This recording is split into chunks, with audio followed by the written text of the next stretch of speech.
दारों के लिए एक महत्वपूर्ण खबर की तरफ रुख करते हैं। सरकार ने रियल एस्टेट के लिए long term capital gain tax में राहत का प्रस्ताव रखा है।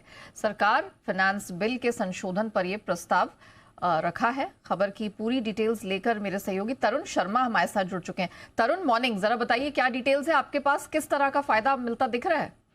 बिल्कुल नेहा, मैं बताना चाहूँगा कि जो कल आज फाइनेंस बिल का अमेंडमेंट लोकसभा में आ सकता है और इस अमेंडमेंट में जो दो मुख्यतः बातें हैं वो है कि जिन लोगों ने 23 जुलाई 2024 से पहले तक घर खरीदा है उनके पास दो ऑप्शन रहेंगे। पहला ऑप्शन रहेगा कि यदि वो इंडेक्सेशन का यूज करना चाहते हैं तो वो इंडेक्सेशन का यूज करें, या दूसरे ऑप्शन में यदि वो न्यू जो टैक्स स्ट्रक्चर है कि 20% की जगह 12.5% tax long term capital gain देकर, यदि उन दोनों ऑप्शंस में से यदि उनको जो भी ऑप्शन में कम टैक्स अदायगी बनती है वो उस ऑप्शन को सिलेक्ट कर सकते हैं। तो ये एक तरीके का ये कहें कि ग्रैंड फादरिंग उन्होंने एक तो 2000 जो पहले बजट के अंदर 2001 की थी उसको अब 2024 तक कर दिया। दूसरा, ये टैक्स पेयर्स के टैक्स अदायगी पे छोड़ दिया कि वो किस स्ट्रक्चर में अपना टैक्स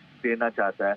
और लेकिन इसमें केवल रेजिडेंट और जो एचयूएफ जो लोग में जिन्होंने प्रॉपर्टीज खरीद रखी है उन्हीं को ये फायदा मिलेगा। कंपनीज, एलएलपी या नॉन रेजिडेंट जो है जो ये प्रॉपर्टी यदि 23 जुलाई से पहले बेचते हैं तो उनको ये फायदा, इंडेक्सेशन वाला फायदा उनको नहीं मिलेगा। उनको 12.5% टैक्स सेक्शन में ही आना पड़ेगा।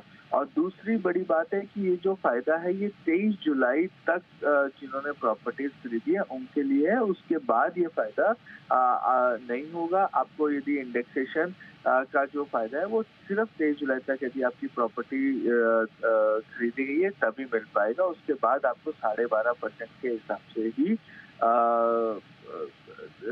टैक्स देना होगा। तो एक तरीके की सरकार ने ऑप्शन दे दिया है टैक्स पेयर्स को, जो एक बड़ी डिमांड थी। सरकार ने उस डिमांड को जी। मान लिया है।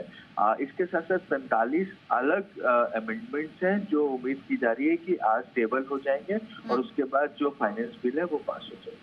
Okay, thank you so much Tarun, वो पूरी डिटेल दर्शकों के सामने रखने के लिए। चलिए